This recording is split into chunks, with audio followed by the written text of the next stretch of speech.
Thank you. So hello, everyone. We're here today to talk about household names, which are one of the more difficult kinds of names to properly construct and get registered for a lot of reasons. Hang on, there's somebody waiting to admit. Can all of you see the group chat? If not, you go down and pull down to the bottom of the screen. There's an icon that will pop up for chat.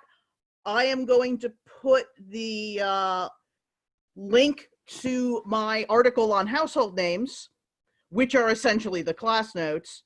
That article is on heraldry.org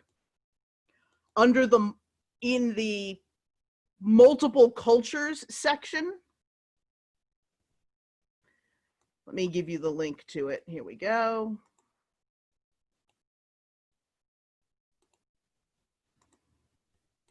Okay, I just put it in the group chat.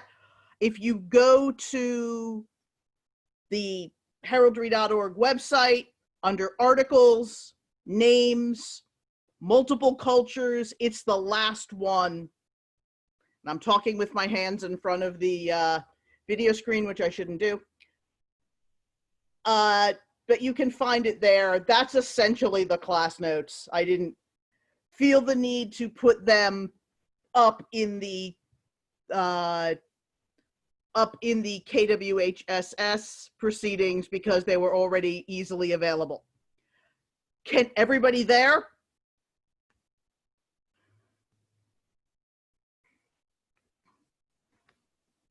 Yes? Okay. What I'm going to do is I'm going to go kind of topic by topic, and then I will open up for questions, either typed into the group chat or verbally, whatever is easier for you.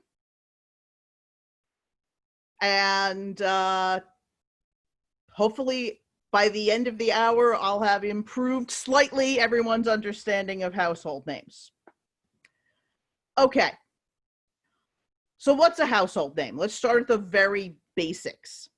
A household name is a name of a group of people or a place where a group of people would gather. And it's modeled on how groups of people or places for groups of people were named in period. As a result, they are far more like personal names than like order names. Order names, which are the other sort of group name people think of, have a very finite number of patterns. And those patterns are more or less pan-European. An order in France or Germany is named more or less the same way as an order in England. Household names, though, are more like personal names. And the patterns and the way groups of people were named varies culture to culture. So what will work in one culture may not work in another culture. And you will find this when, for example, people come in with the expectation that they can just translate an English ensign name, like House of the Black Dragon, into Old Norse, and that will work.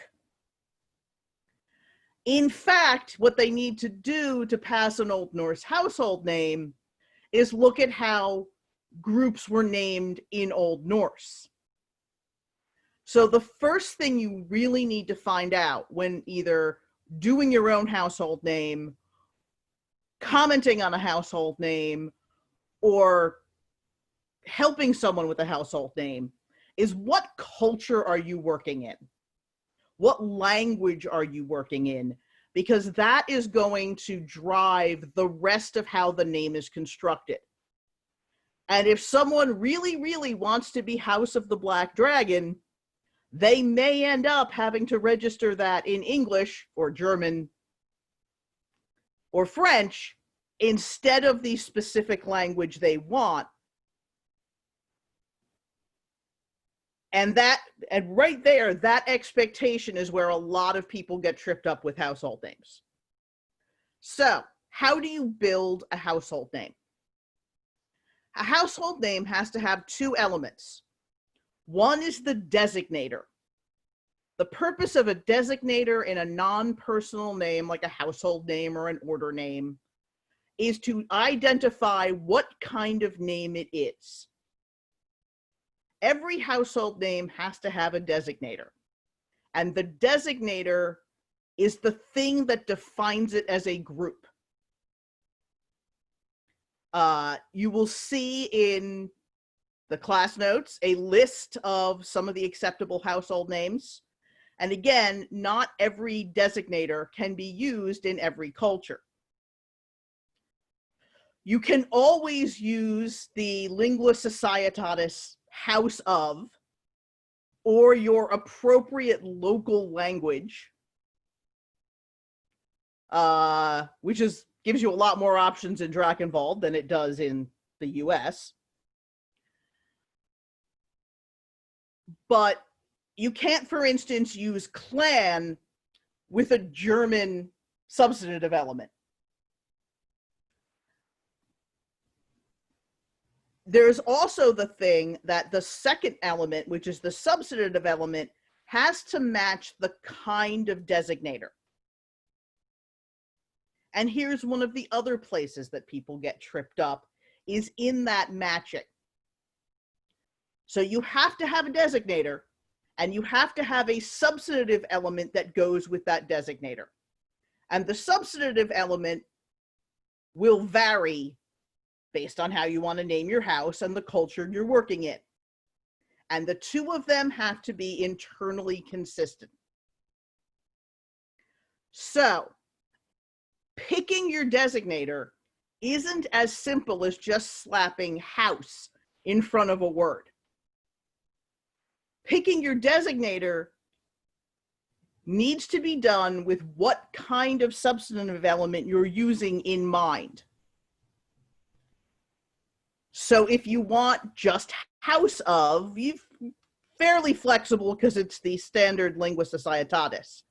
But if you want to use, say, company of, well, then you're looking at substantive elements that have to be related to how things called companies were actually named in period. If you want to use clan, you have to build your substantive element based on how things called clans, were actually named in period.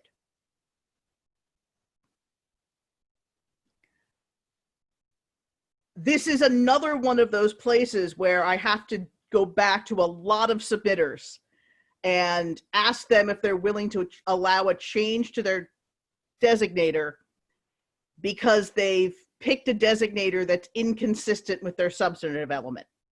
For instance, I recently had a submission where it was Green Griffin Castle. Well, castle, it's an English designator, and Green Griffin, it's an English ensign pattern. They should go together perfectly, right? Unfortunately, no. We have no evidence of castles being named in the same way ensigns were named. All the instances we have of castle being used, it's either with a personal name or a place name. So Griffin Castle, Griffin's a surname, Castle, that would have been fine. Green Castle, it would have been fine. Lilia even cleverly managed to construct Griffin's Green as a place name, which could have gone with Castle. But what the submitter really wanted was to be Green Griffin, so they ended up changing it to, I think, either company of or house of, because the substantive element was needed to match, and because the substantive element and the designator needed to match. All right, I'm going to pause at this point for questions on those 2 points I just covered.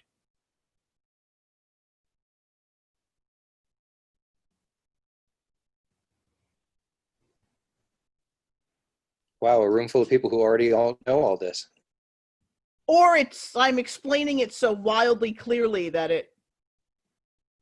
Or we were planning to type up the questions and that takes a little longer. Okay. But I can ask. What you're saying about how company has to go with how things named companies were named.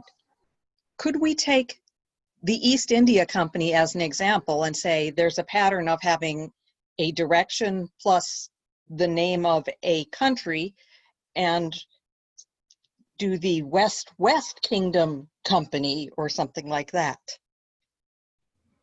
Well,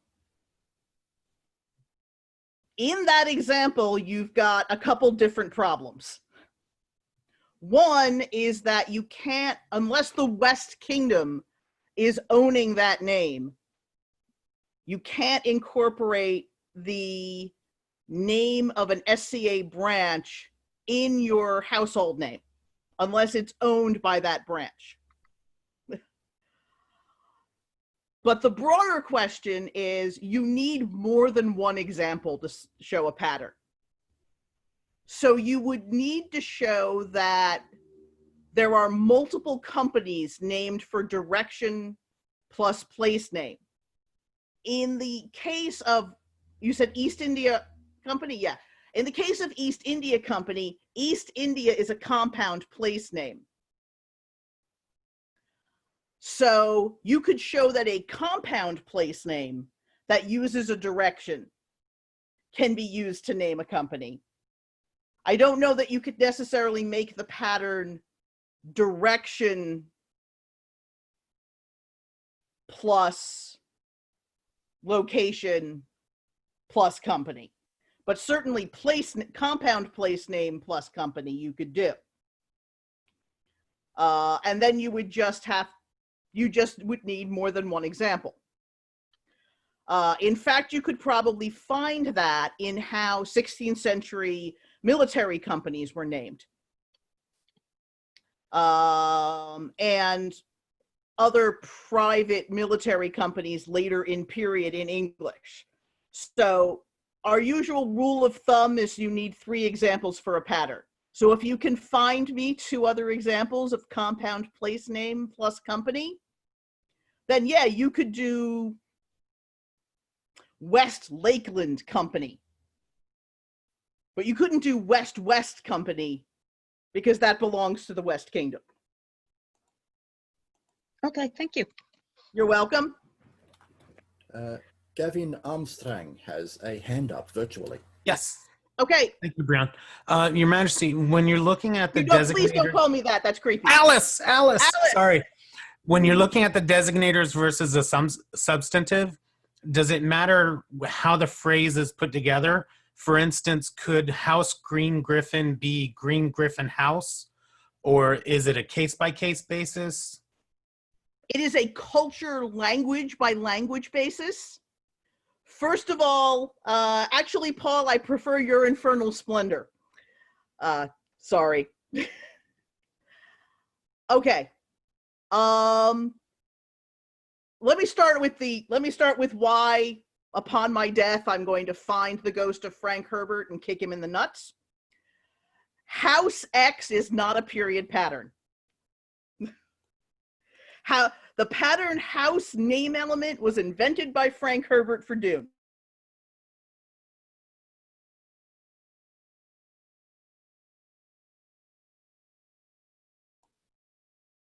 Sorry, how much of that did you catch?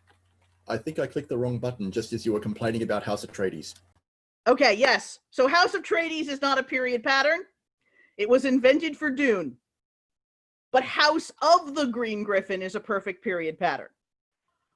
Each language has an order of words that is appropriate. And that is appropriate with each designator. So for instance, you can do Green Griffin House, but you can't do Green Griffin Company. All of the companies are company of the, but we have inns and taverns that are named Color Heraldic Charge X. so house or hall. So the word order is also part of the language culture thing when you're constructing a household name. Does that make sense? Yes, thank you. You're welcome. Okay, a couple messages back. Somebody asks me where you would find designators for Old Norse names. We don't have that many. We have a couple. They are in my household names article. We have Huss. We have Stother. We have another word that means farm. And I can't remember what the other one is off the top of my head, which is why I wrote this down. Responding to Willock. In Gaelic, as opposed to in Scots or Anglicized Irish, the pattern is clan plus the genitive form, which is the possessive form of someone's given name. And we only have them that evidenced for men. We don't have any clans named after women. But I suspect any reasonable pelican would at least entertain an argument that since we have Irish matronymics, you can have Irish clan names based on female names. Although your time to convince this pelican of that is has lapsed. So what do you mean by a possessive form? Okay. We're going to take a 2-second detour into linguistics. In English, when you talk about, I'm going to write this down so you can see it as well.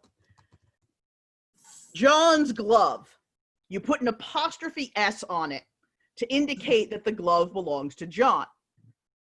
In other languages, they change the spelling and structure of the name to show that possessive, and they do it differently.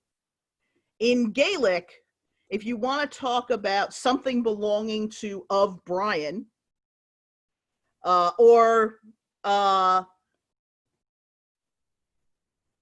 you make it genitive by changing the spelling of it.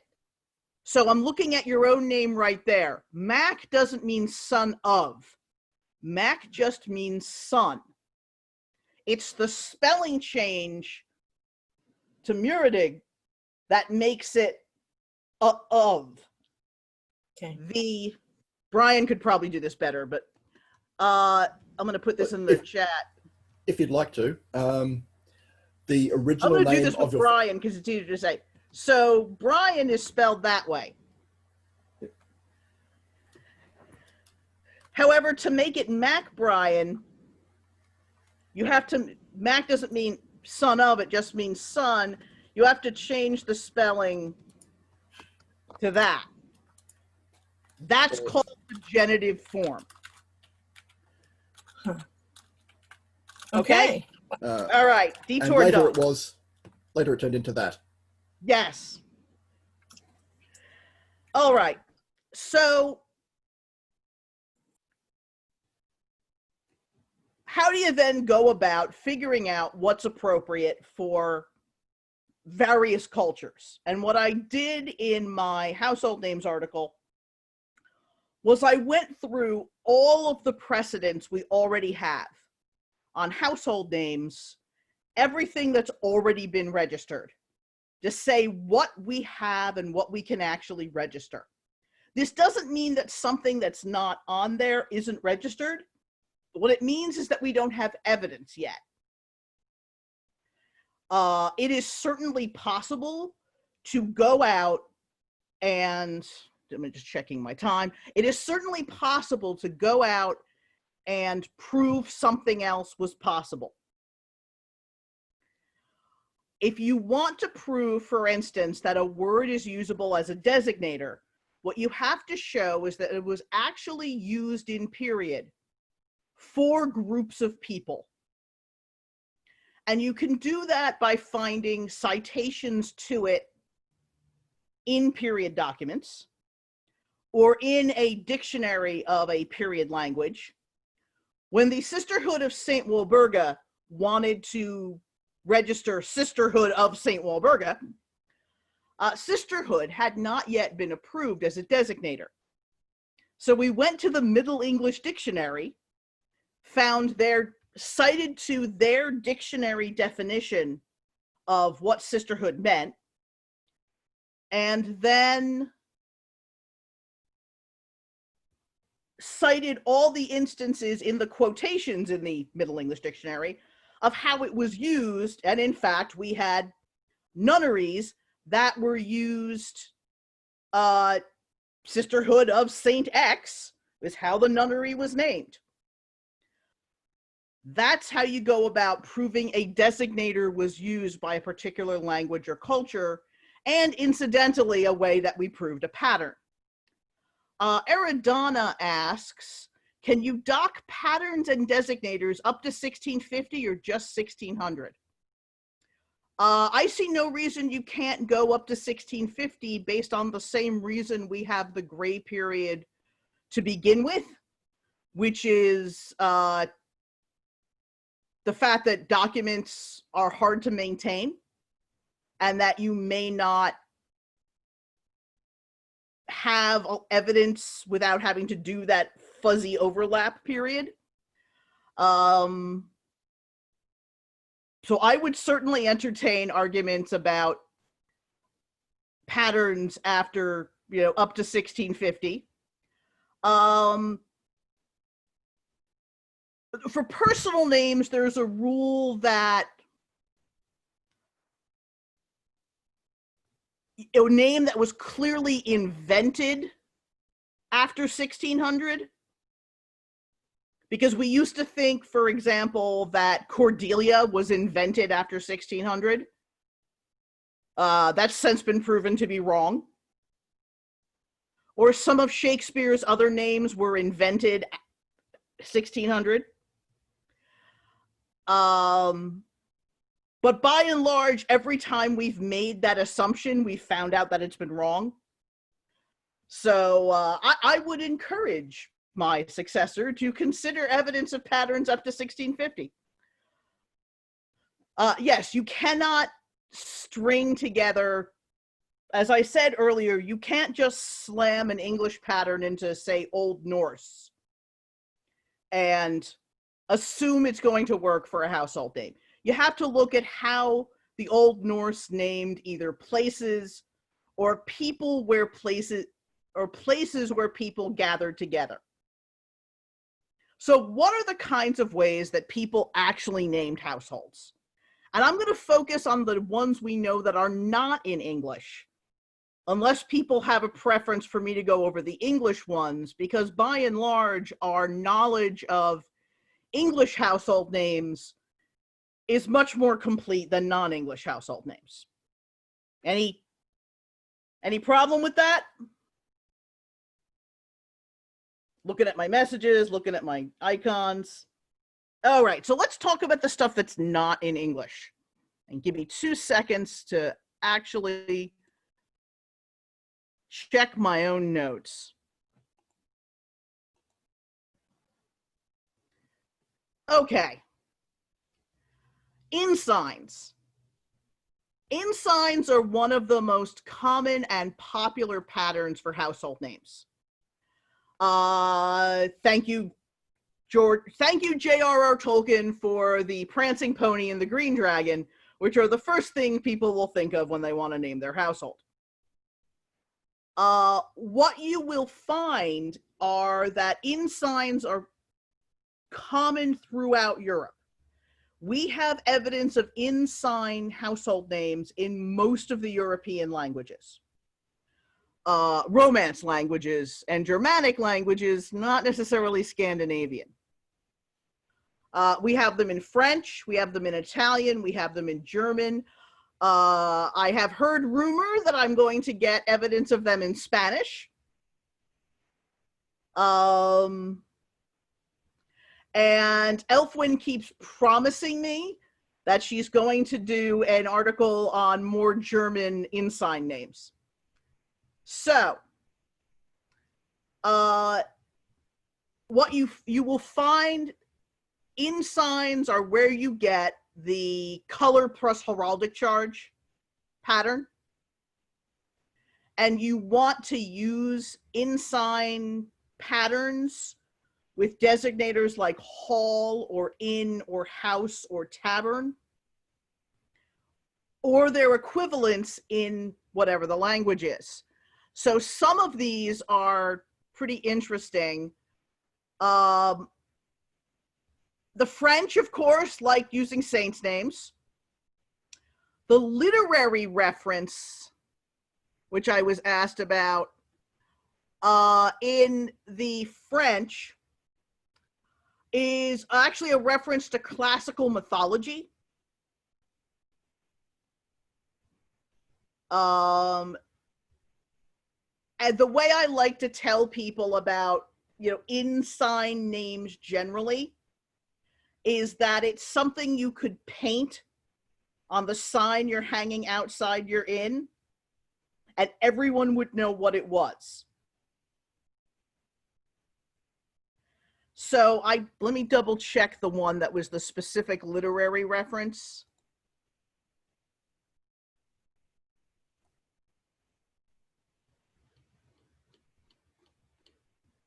Oh, that's in Juliana's.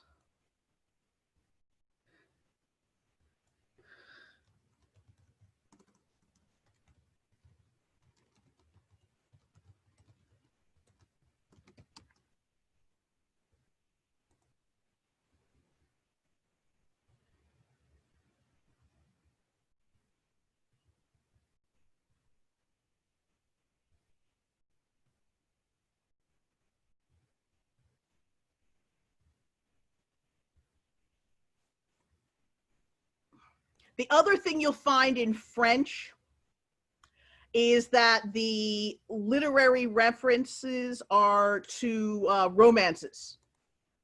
So for instance, one of the period French names we have, which I just put in the chat, is L'Enseigne du Chevalier au Cygne.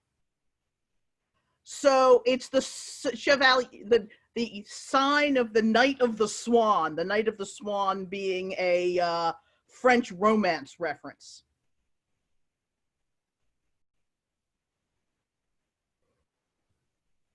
Oh, I'm sorry. My New Jersey tendency to talk too fast and roll things together in signs, meaning the sign hanging off the tavern, not ensigns or ensigns, and I apologize for that. If I am talking too fast, let me know. One of the other things you find a lot of in non-English in signs is references to saints. It's kind of hard to use saints' names comfortably in the SCA in a lot of places. But household names are one of the places you can get away with it, because as long as all the people in your household aren't bothered by it, you can still do it. So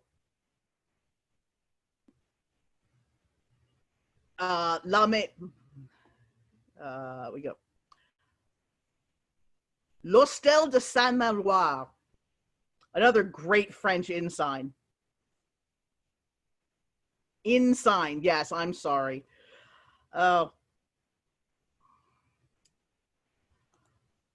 We have evidence of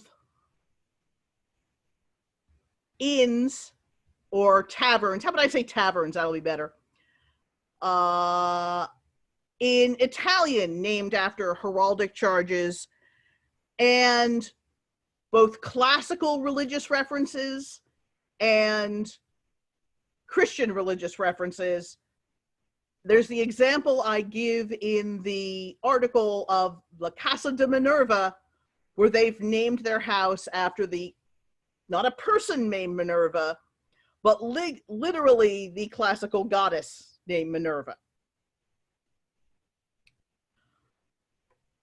German is another language where we have that heraldic charge based in tavern sign name pattern. including both heraldic charges and colors. The one thing we don't have in these languages, which is very frustrating to many submitters, especially those who are old enough to have grown up on Thieves' World, is that we don't have heraldic posture plus heraldic charge. We have color plus heraldic charge, but we don't have, say, Tavern of the Rampant Unicorn. We have Tavern of the Black Unicorn or White Unicorn Hall, but you can't actually do Prancing Pony. We do, as Elizabeth Turner de Carlisle points out, have flying, but that's mostly related to having wings and not the heraldic charge.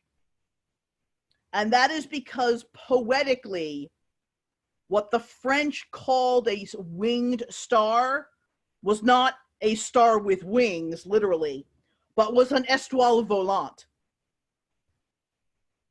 So off of the example of étoile volante, we've let people register, I kid you not, House of the Flying Buffalo. Or Order, I can't remember what the other flying thing we did recently was. So yes, but we don't have the true heraldic charges of, say, Rampant, Dormant, Couchant. We might have done Flying Pig. Yes, Margie, I don't remember. I could probably look that up momentarily. All right. Let's shift to the next main pattern that we're talking about when we're talking about household names, which is houses based on household names. Let me enunciate now, please, which is household names based on personal names. And this is by far the most common pattern for household names across cultures and languages. Households, groups of people, places where people gather, tend to be named after other people. You find this one in English and French and Old English and Old Norse and German and Gaelic. It is the one I am sure we are going to find in pretty much any language where we go to look for it, and that's because people will tend to name their group after either its titular head or a famous ancestor or the person who actually did the founding of it, Ian Raven of Tadcaster. And the Tadcaster militia, for example. It is the easiest thing to document in most cases because it is, in most cultures, easy to find a group of people named after their association with another person. Usually it's somehow in the possessive form, but we do have one singular example of house surname in French in a Paris ensign.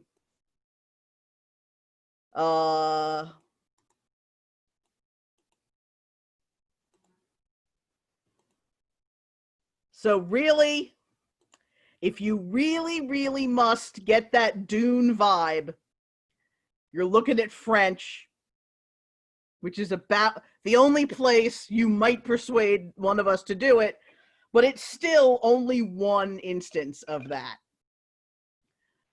And Gillette is probably a given name because it's a diminutive, but it could also be a patronymic. So if somebody absolutely positively has to name their household House X, convince them they want to be French. So, any question? Wait, I got a question from Murik. Do we have multiple attestations of that one name? Which one name are you referring to? How's Gillette? That's the only one we have. We have it referred to once in a Paris role, and but I don't know that we've gone looking for it in other instances because nobody's been that invested yet.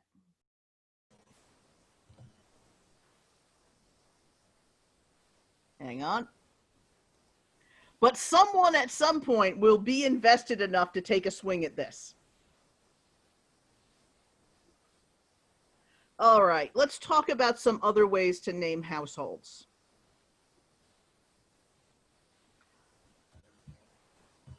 Place names. There's a lots of probably the other one that crosses language and culture the most is that you have households or groups of people named after the place where they gather. We've got military companies named after places. We have taverns named after places where people gather.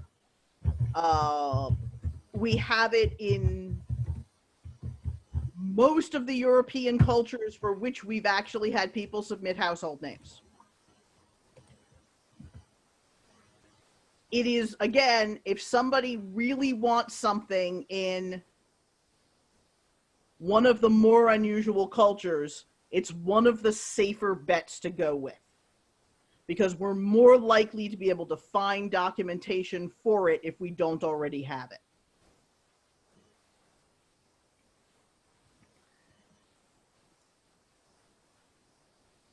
Okay.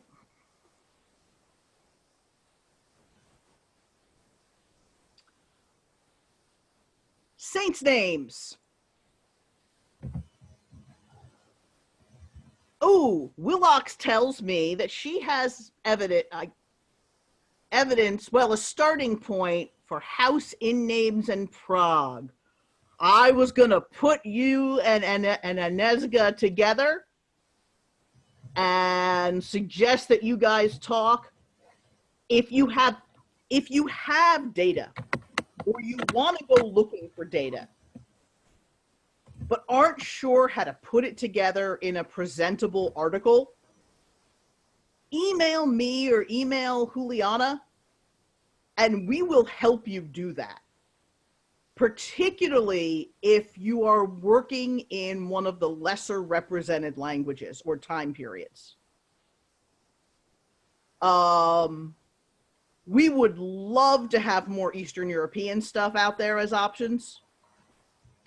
I would love even more if we could figure out, say, Arabic household names, or Japanese household names, or, oh, you know, Indian household names, because we just don't have data for any of that right now. I would love to give the people who are doing those cultures more options.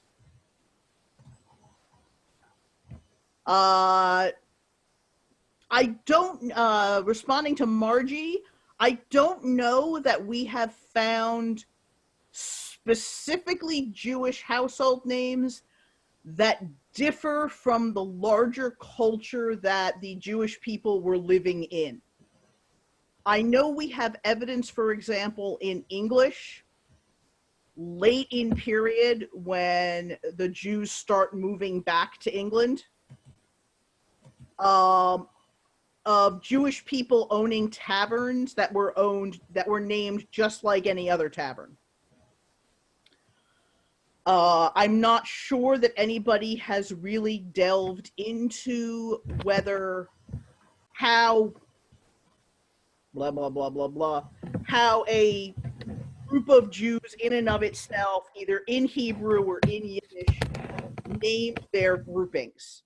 That would be a great subject for an article if anybody's on that. Okay, that's a question to Willock. It would be wonderful if we could find something like that. Again, I will happily help people figure out how to write an article about it. You don't need even a little bit of data. You know, if you look at something and go, oh, well, I only have 20 names, I can't possibly write an article with 20 names. Yes, you really can. We might not need an English article with 20 names, but a Czech or Jewish or Arabic, or like I said, any culture for which we have less documentation or that is not easily readable by anybody who graduated from an American college, would be wonderful to have, no matter how small the data, the amount of data.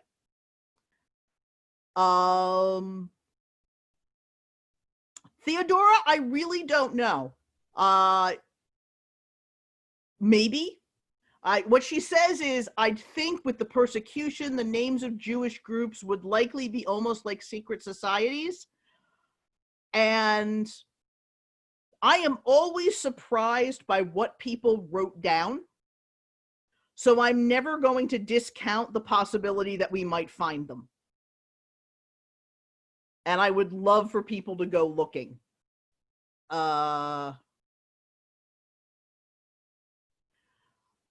Willock says not in Prague, but I'm not sure what exactly that's referring to. Willock, why don't let me give you a moment to explain. Unmute yourself. Here's what to look for. Oh, okay, I think I'm unmuted. Can you hear me? Yes, I can. Okay. And this may be true in other cultures, which is why it's important to realize it. What happened in Prague was that, and this gets into ugly history, Hitler decided that he was going to create a museum of the culture that was extinguished. And so he moved all the cultural things that he gathered up from the Jewish communities to Prague. And so Prague had this really rich history of all this Jewish history that they basically had shipped to via train to Prague, so that when they came out of the concentration camps, they could recover it. So there's a whole bunch of rich history, the Jewish history, especially there, that you would not expect. And it was all because Hitler wanted to start a museum. It's just one of those random things. So I'll start a Discord chat and get it off of here. But that's not the place where you find some of the sources. I would love to see you be able to put that out there. All right, I just checked my time. So let me do a quick overview of what else we know we have out there, and then we'll go question free for all. There are about 4 of us right now working on articles with data of household names based on the names of ships, using either company or fellowship as the designator, because Company of the Mary Rose, for example, was how they referred to the group of people who crewed the ship. I know Lilia has data on it in English. I have data on it in English and French, and Juliana has data on it in Spanish. We've all been a little busy, but we're all hoping to put down and get our data combined and out there. But that is an example of a group of people for whom a collective term was applied. And it might give you ideas for other ways to go research collective terms. We recently had people go out and research street gang names and get their household named after how English street, yep, Amanda's there doing West Side Story. Get their household, the Handsome Boys, Ian's gonna laugh now, named after how gangs were named in 16th century England, which is that they were named things like the boys or the crew, and then a sarcastically applied adjective. And some of the data, raw data they pulled up are great. It was like the Howling Boys. But yeah, the Handsome Boys. Any group of people that stuck around long enough to be called something. The Handsome Boys data, it's in Oscar.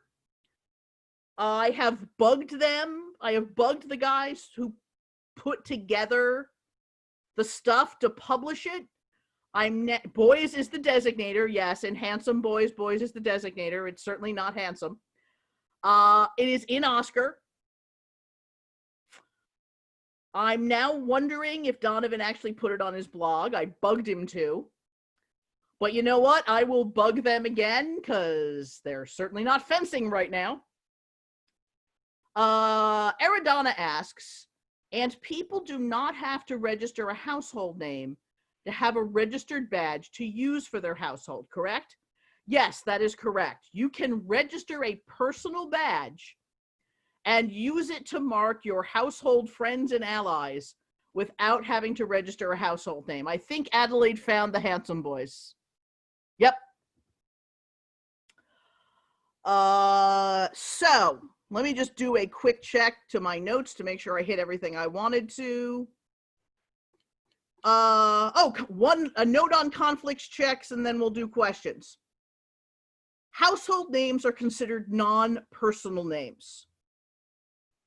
So they're checked against other non-personal names.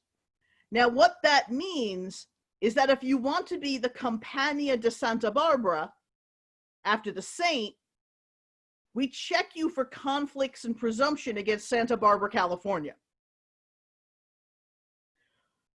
Paul is doing this at me. What are you? That's where I am. Oh, yes. Okay. Thank you. I Right use that here. example because that was an actual presumption call I think Lilia had to make. I used to live there too.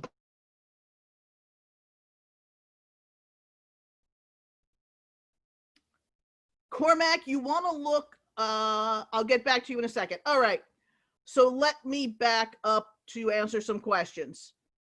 Can someone's personal registered device be used for a household? Asks Margie of Glenmore. I mean, we're not going to stop it. Our mighty enforcement powers don't extend to that, but properly it should be a badge rather than a personal device. If you want to be picky and heraldically technical about it. Is anyone going to stop you? No. More questions about Norse household names. From the articles mentioned above, it looks like they need to be based on personal names. Yes, that's currently the only documentation we have is either personal names or place names. If we were wanting Eldvester in the name, would we need to find documentation of that as a personal name? And the answer is yes. Or evidence of a household name based on whatever Eldvester is. Murik says, so the designator is not a substantial difference for conflict purposes. No, it is not, but a difference in designator will let you get it registered with a permission to conflict. So for instance, Company of the Black Swan and House of the Black Swan conflict. But if House of the Black Swan gives permission to conflict, then the difference in designator will let you register it with that permission. Does that make sense? Everybody gets the Cormac says Handsome Tall Boys is submitted as a given name, not a household name. You might be looking at the wrong thing, Cormac. There we go. Basil pulled out the most of the data for the Handsome Boys documentation. Cormac is wishing for enforcement powers.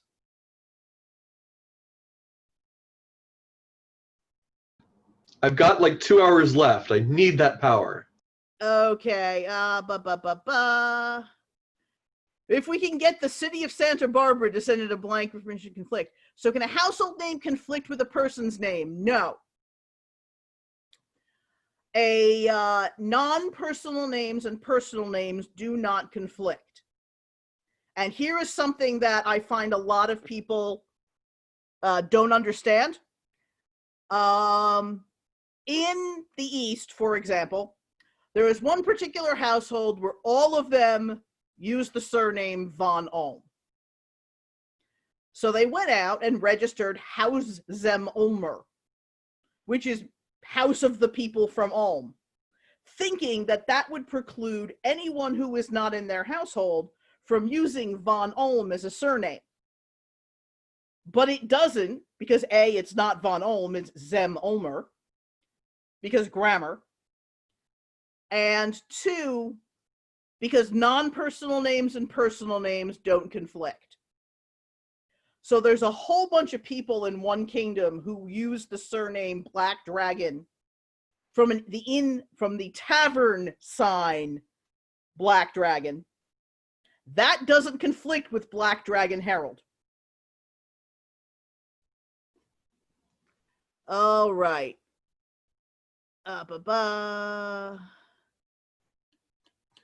Okay.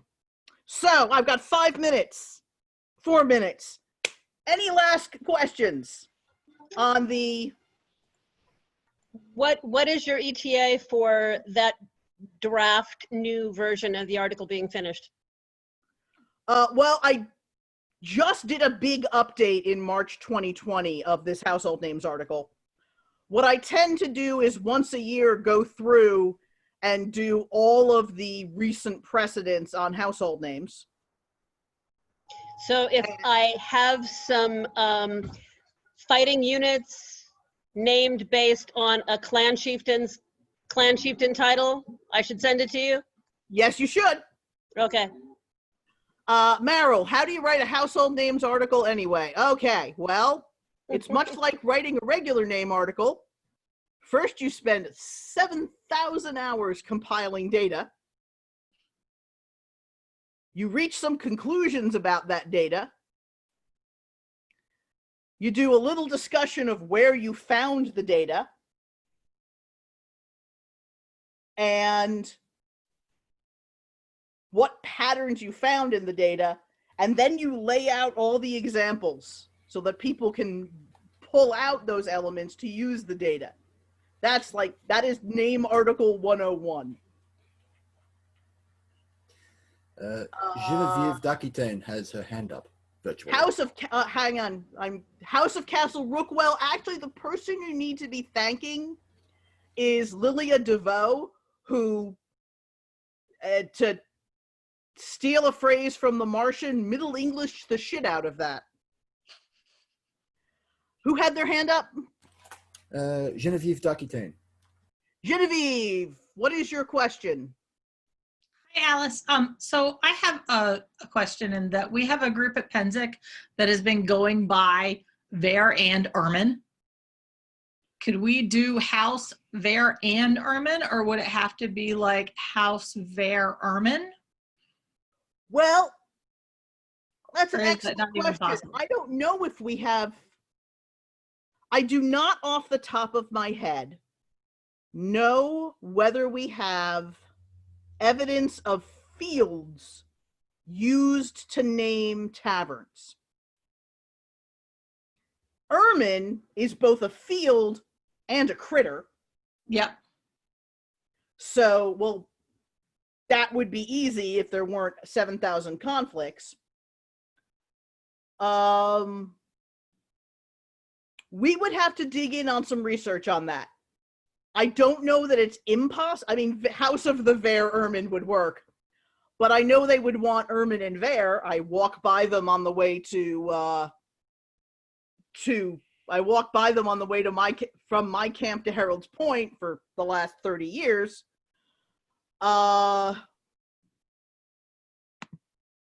Yeah, we'd have to research that one. Okay. I don't know that it's impossible, but I don't know that it's possible either. It didn't that really makes sense. seem intuitive based on the article and what I had read, again, based on your article. So I was just curious. Thank you. Most of what this article is a compilation of what we've done in precedents. I haven't done a lot of new research for it. Sarah asks, how are we defining household or group names? A household name is a name applied to is based on a historical example of a name applied to a group of people or a place where a group of people would gather.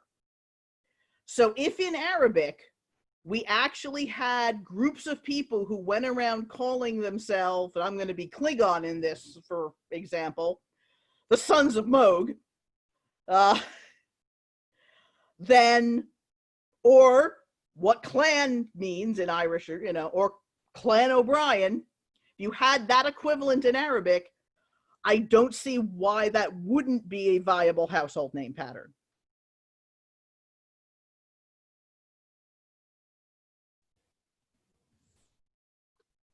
All right. I have lots of thinky thoughts about that.